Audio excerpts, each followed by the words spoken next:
Guys, it's Miss Clark. I'm going to be reading chapter 7 of Charlotte's Web, and it says Bad News. All right, so Wilbur liked Charlotte better and better each day. Her campaign against insects seemed sensible and useful. Hardly anybody around the farm had a good word to say for a fly. Flies spent their time pestering others. The cows hated them. The horses detested them.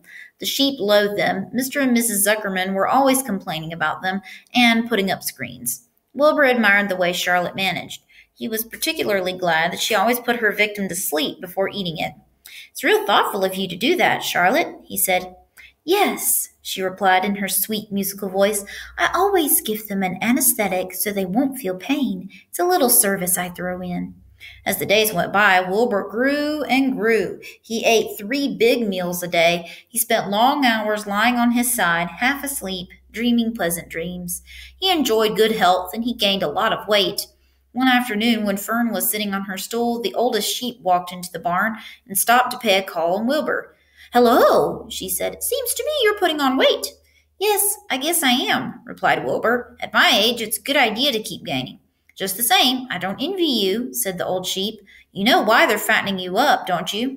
"No," said Wilbur. "Well, I don't like to spread bad news," said the sheep, "but they're fattening you up because they're going to kill you, that's why." "They're going to what?" screamed Wilbur. Fern grew rigid on her stool. "Kill you, turn you into smoked bacon and ham," continued the old sheep. "Almost all young pigs get murdered by the farmer as soon as the real cold weather sets in. There's a regular conspiracy around here to kill you at Christmas time. Everybody is in on the plot. Lurvy, Zuckerman, even John Arable." "Mr. Arable," sobbed Wilbur. "Fern's father?" "Certainly. When a pig is to be butchered, everybody helps. I'm an old sheep, and I see the same thing, same old business, year after year. Arable arrives with his 22, shoots the—" "Stop!" screamed Wilbur. "I don't want to die. Save me, somebody, save me." Fern was just about to jump up when a voice was heard. "Be quiet, Wilbur," said Charlotte, who had been listening to this awful conversation. "I can't be quiet," screamed Wilbur, racing up and down. "I don't want to be killed. I don't want to die. Is it true what the old sheep says, Charlotte? Is it true they're going to kill me when the cold weather comes?" "Well," said the spider, plucking thoughtfully at her web, "the old sheep has been around this barn a long time. She has seen many a spring pig come and go. If she says they plan to kill you, I'm sure it's true. It's also the dirtiest trick I ever heard of, what people don't think of." Wilbur burst into tears.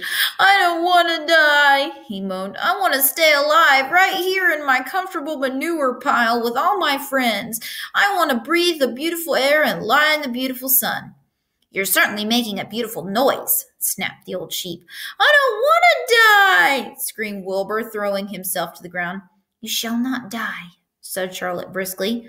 "What? Really?" cried Wilbur. "Who's going to save me?" "I am," said Charlotte.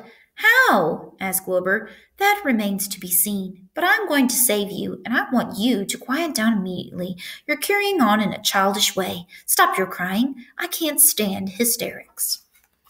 All right, so there is Wilbur crying because the sheep told him that he was going to die.